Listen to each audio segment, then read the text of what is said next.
Well, hello there and welcome to another training video. In this nugget, I'll be showing you on how to power clip in CorelDraw. So let's get started.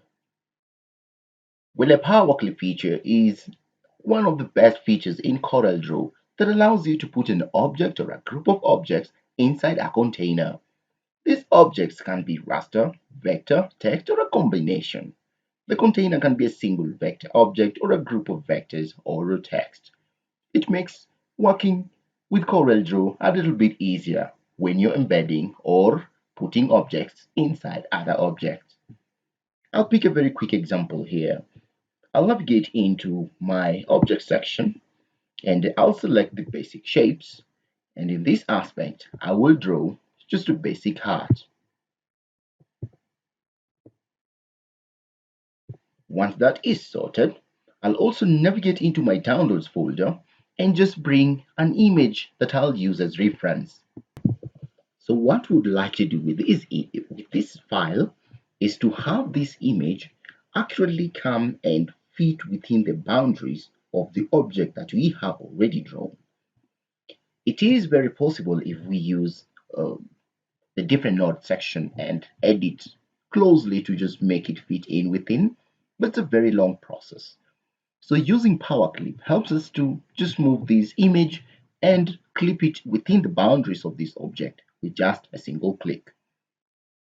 So what I'll do to PowerClip this object inside this new shape object, I will click on the object that I'd like to PowerClip inside the other object. This happens to be the roses image.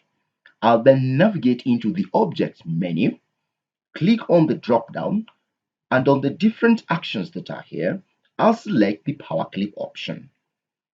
I will then select Place Inside the Frame option.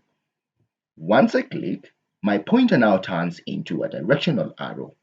What I need to do is to click on the object that I would like this image now to go into. In this case, this love shape is where I want this photo to be. So I'll click inside this image and voila. PowerClip has already enabled me to move the image and clip it within the boundaries of this shape. I can also decide to tone down a little bit of the boundaries of this pen tool.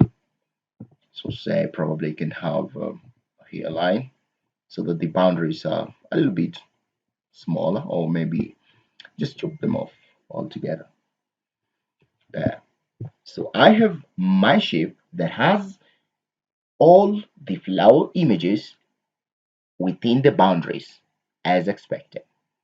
Ladies and gentlemen, that is how we use PowerClip. Well, thanks for watching, and if you like this video, I'd like you to click on the subscribe button and I'll see you in the next nugget.